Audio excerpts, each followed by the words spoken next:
사사들에 대한 이야기가 거의 대부분이죠. 그런데 희한하게도 이 17장에서부터는 사사에 대한 이야기가 아니라 이스라엘 일반 백성들의 이야기가 나옵니다. 그런데 이 두 개의 이야기가 굉장히 의미심장한 내용이에요. 두 개의 이야기 중에 오늘 이제 우리가 읽었던 이 부분은 첫 번째와 두 번째하고 딱 연결되는 그 부분인데요. 첫 번째 이야기는 산골짜기에 살고 있는 미가라고 하는 사람의 그 집안에서 일어나는 일입니다. 근데 이 미가의 이름 뜻이 뭐냐면 하나님을 닮았다라는 뜻이에요. 그러니까 부모님이 지어줬겠죠?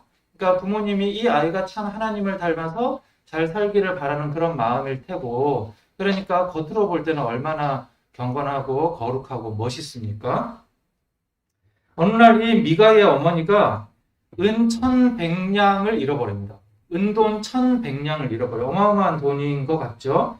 근데 누가 훔쳐간 거예요. 그러니까 이 미가 어머니가 너무 화가 나가지고 온갖 쌍욕을 다 하면서 저주를 퍼붓습니다. 그러니까 이 돈을 받은 사람은 몇 발짝도 못 가서 다리 오른쪽이 부러지고 등등의 이런 저주를 막 다 퍼부었겠죠? 그런데 그 이야기를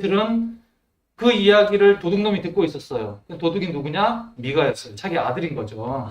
그러니까 아들이 이제 엄마의 돈을 갖다가 1,100냥을 훔쳐가지고 어디에 쓰려고 했는데 어머니가 그런 막 저주를 퍼부으니까 무서웠던 거예요. 정말 저 저주가 나에게 일어나면 어쩌지? 어떻게 보면 그런 이야기를 듣고 믿을 정도면 참 순진하다. 어쩌면 이렇게 뭐라 그럴까? 신앙심이 괜찮은 부분도 있지 않을까라는 그런 생각이 좀 들어요. 그러니까 너무 이제 무서워가지고 어머니 앞에 이야기한 거죠. 어머니, 그 저주를 좀 거두어 주세요. 사실은 제가 훔쳤습니다. 이러니까 어머니도 탁 놀란 거죠. 막 정말 이렇게 나가서 죽고 몇 대가 어떻게 되고 막 이런 이야기를 퍼부었을 텐데 자기 아들이 그러니 그래 오케이 알았다. 그러면서 그러면 우리가 이 돈을 가지고 하나님께 바치자. 그러면 하나님께서 이 저주를 풀어주실 것이다. 라고 했어요. 그러면서 네가 그러면 이 돈을 갖다가 가지고 가서 잘 해봐라 그랬더니 나머지 돈은 어머니께 다시 싹 돌려주고 200냥을 가지고 가서 하나님께 좋은 모습으로 드리기 위한 일을 합니다. 그게 뭐냐면 우상을 만드는 거예요. 하나님 앞에서 그 저주를 풀기 위해서 잘하기 위해서 가서 우상을 만드는 거죠. 그러니까 나무로 해가지고 목상을 만들고 그 위에 은으로 도금을 쭉 합니다. 그리고 이제 자기 집에 이걸 갖다가 가지고 들어오면서 다른 작은 우상들도 같이 만들어요. 그리고 자기 집에 이제 그 일본 영화나 이런 데 보면 그 집안에 신당이 있잖아요. 아마 이런 식으로 만든 것 같아요. 그래서 방 한쪽에다가 해가지고 이렇게 신당을 만들어 놓고 거기에 이제 우상을 멋있게 딱 해놓고 신당이 차려졌으니 제사장이 있어야 될 거 아니에요. 자기 아들들 중에 한 사람을 뽑아가지고 제사장을 만들고 제사장 가운도 맞춰서 입히고, 그러니까 이 대상이 하나님만 아닐 뿐이지 모든 게 다 완벽하게 갖춰진 거예요. 그러면서 이제 정말 하나님께서 나의 저주를 풀어주시고 잘 해주실 것이다 라고 하는 생각이 들 즈음 마침 그 동네에 한 사람이 이렇게 배가 고파가지고 유랑을 하다가 온 사람이 있었어요. 여기는 굉장히 깡 시골인데 이스라엘 같은 경우에도 집 하나 동네마다 이 사투리가 상당히 달랐던 것 같아요. 그러니까 이제 억양을 들으니까 다른 지방에서 온 사람이라는 걸 알게 된 거죠. 그래서 젊은이, 내가 처음 보는데 당신은 어디에서 온 사람이요? 그랬더니 사실은 제가 레위 지파입니다. 그런데 너무 배가 고파가지고 여기저기 유랑을 하다가 지금 여기까지 오게 됐어요. 그러니까 미가가 옳다구나. 우리 집에 제사장을 세웠는데 정말 레위 지파의 제사장이 세워진다면 하나님이 더 잘해주시겠구나 싶어서 이 사람에게 제안을 하는 것이죠. 내가 연봉을 잘해줄게. 거기다가 숙식 제공이야. 월차는 알아서 등등 해가지고 이런저런 조건들을 해가지고 했겠죠. 그러니까 이 레위 지파 청년이 좋습니다. 배도 엄청나게 고프고 가난하고 그런데 연봉도 챙겨주고 대우를 해준다니 얼마나 좋겠어요. 그래서 집안에 이 사람을 들여놓게 됩니다. 그리고 나서 오늘 본문에서 이 미가가 생각을 하는 것이죠. 내가 레위 사람을 제사장 삼았으니 하나님께서 틀림없이 복을 주실 거야. 굉장히 웃기죠? 그죠? 이 레위 지파도 웃기는 거예요. 자기가 결국에는 모세의 후손이거든요. 모세의 자손인데 자기가 하나님의 제사장, 성전의 제사장이 아니라 지금 집안에 가서 우상 숭배하는 제사장이 돼가지고 자기 배부르다고 좋아하고 있는 그런 일인 거죠. 근데 여기 연결해서 또 하나의 사건이 일어납니다. 다른 지파 사람들이 정탐을 하다가 이 단지파 사람들이 땅을 제대로 못 얻었던 것 같아요. 여기저기 흘러가다가 결국 이 산골까지 왔는데 이 미가의 집에서 머무르게 됐어요. 근데 미가의 집안에 보니까 다른 집에 없는 신당이 모셔져 있는 거죠. 아마 미가도 얼마나 자랑을 했겠어요. 우리가 이렇게 공을 들여가지고 제사장까지 세웠습니다. 이 단지파 사람들이 정탐을 나왔던 사람들이 자기 그 고향에 돌아가요. 돌아갔다가 그 이야기를 합니다. 거기 갔더니 은으로 해가지고 이렇게 멋있게 차려놨더라. 그 사람들이 뭐라고 해야 되겠어요?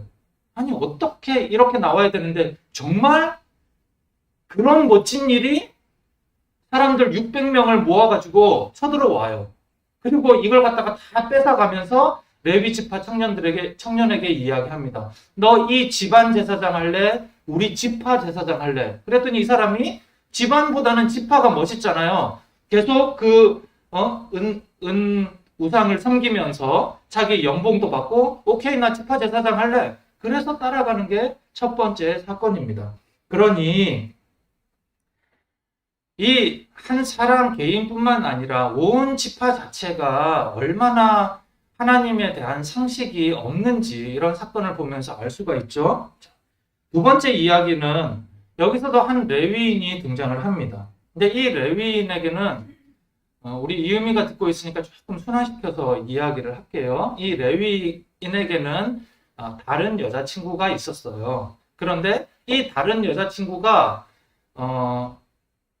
또 다른 남자를 만난 거죠.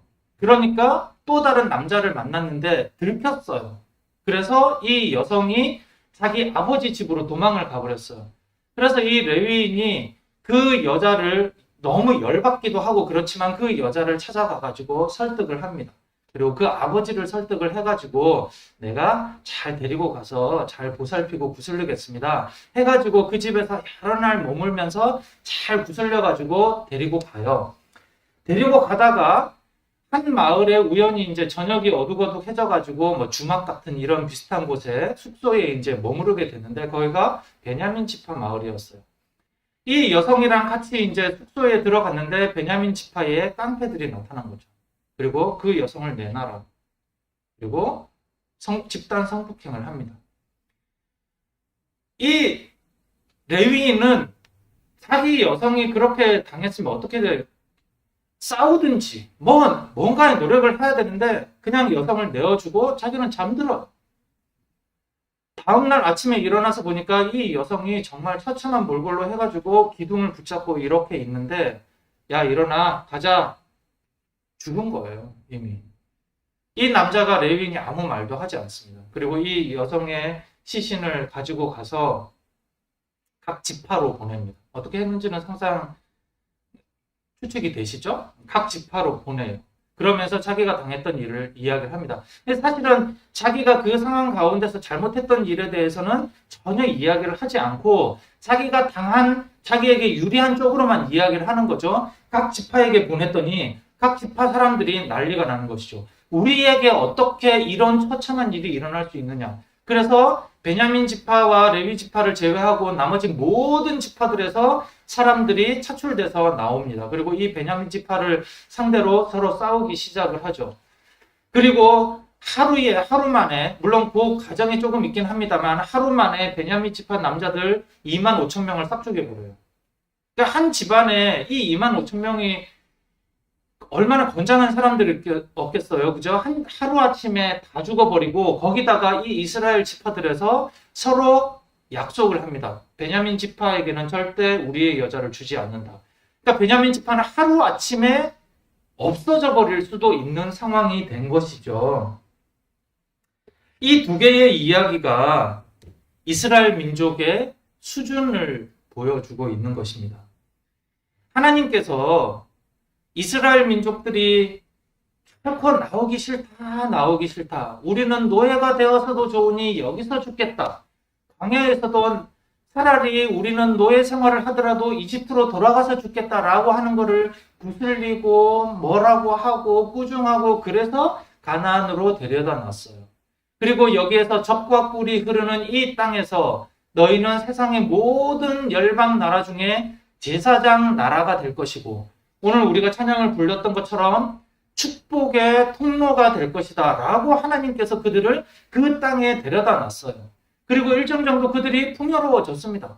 이제는 누구도 간섭하지 않고 물론 이제 잘못할 때마다 외적들이 나쁜 놈들이 쳐들어오긴 하지만 그럼에도 불구하고 자기 나라가 있고 자기 땅이 있고 자기 집이 있고 이제 그런 생활을 하고 풍요로워졌는데 실상 그들의 영혼에 있어서는 하나님과의 관계, 다른 사람들과 더불어 사는 그 도덕적인 면 이런 부분에 있어서는 너무나 빈곤해 있는 것이죠. 하나님을 사랑할 줄도 모르고 같은 민족끼리 더불어 살 줄도 모르는 신앙과 도덕에 있어서 무능력한 민족이라고 하는 것이 이 사건들을 통해서 여실히 드러납니다. 그런데 이 사사기는 이런 집단적인 무능력의 원인을 마치 왕이 없기 때문이다라고 이야기를 하고 있는 것이죠. 오늘 18장 1절에서 보면 이렇게 이야기를 합니다.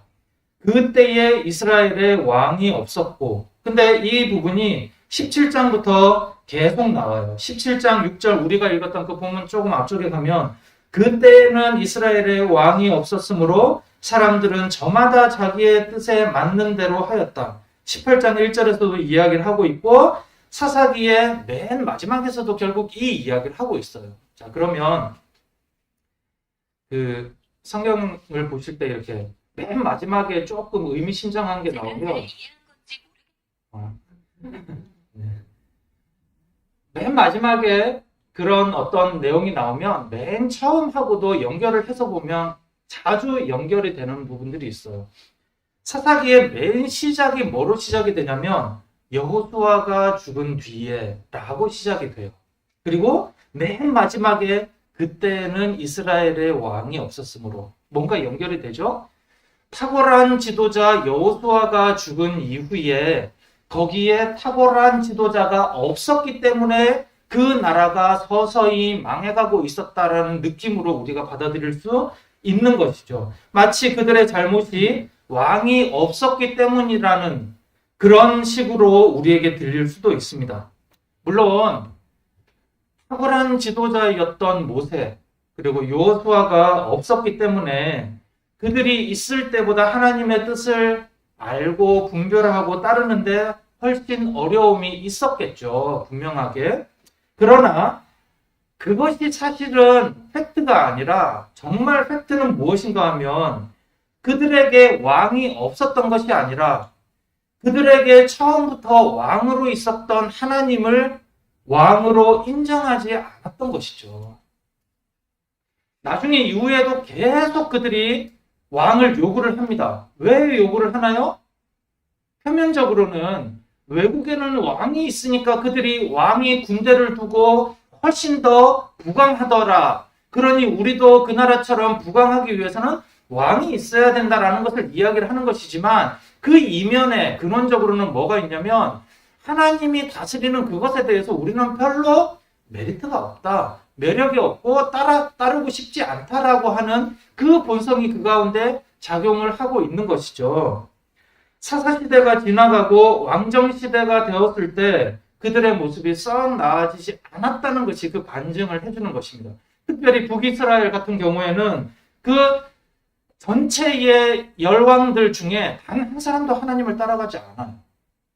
더구나 그 왕들이 다 우상숭배를 하도록 신당을 만들어 놓죠. 사마리아나 곳곳에 신당을 만들어요. 정치적인 이유였거든요. 그렇게 할 때 그 누구도 거기에 대해서 이거 잘못된 거잖아요 라고 이야기하는 사람이 없이 다 따라가서 거기에서 그냥 다 거기서 제사하면서 하나님이 우리에게 복을 주실 거야. 이 생각을 하고 있는 것이죠.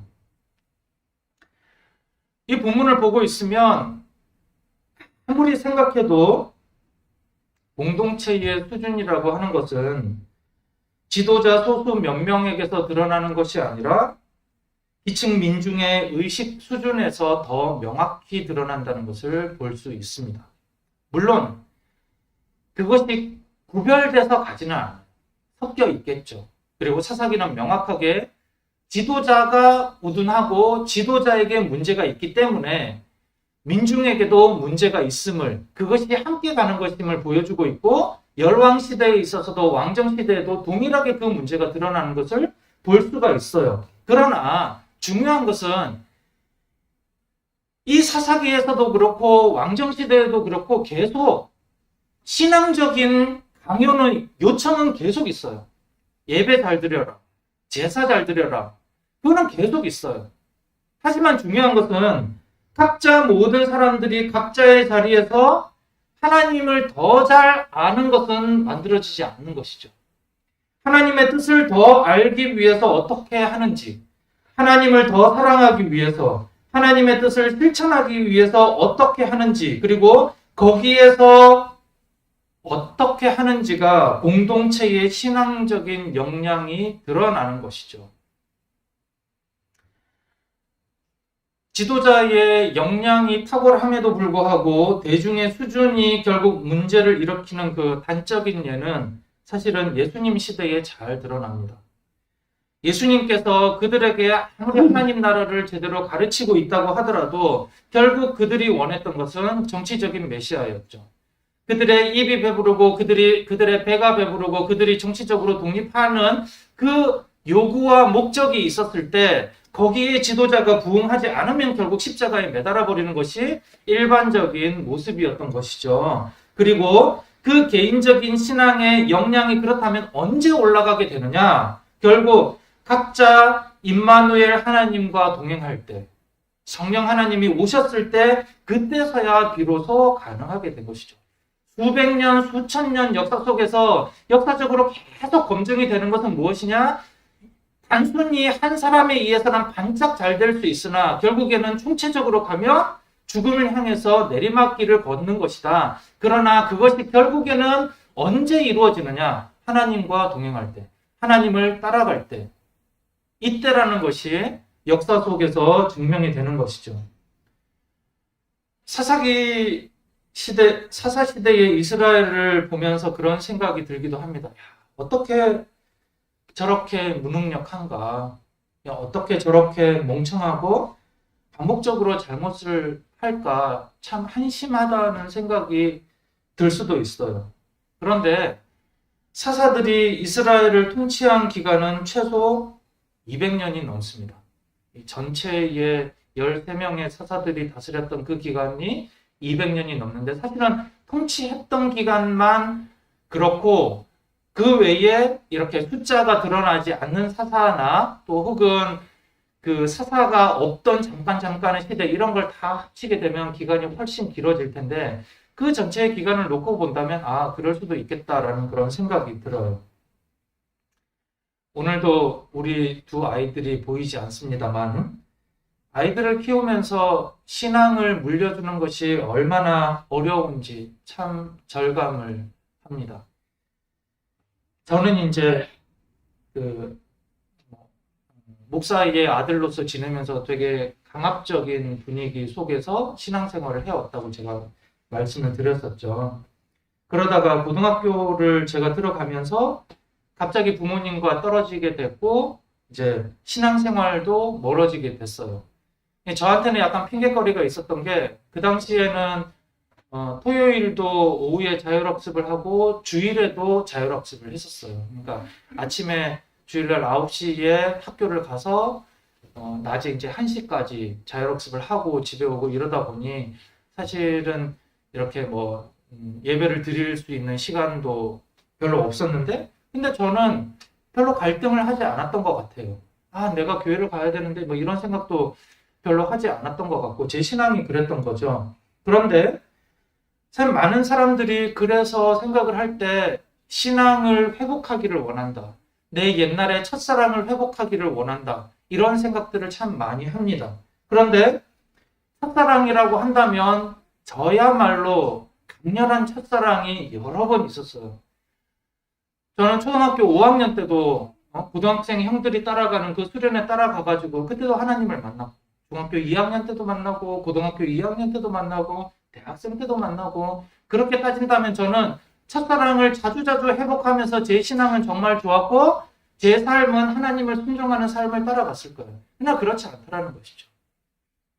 우리가 원하는 거, 우리가 기대하는 것은 첫사랑의 회복, 그 시점에 무언가의 강렬한 감정적인 그런 임팩트, 그것을 다시 만들기 위해서 애를 쓰는 것이 아니라 결국에는 우리 삶의 성숙이라는 것이죠. 삶의 성숙이라는 결국 예수 그리스도를 닮고 하나님의 뜻을 분별하고 순종하는 그것인 것이죠.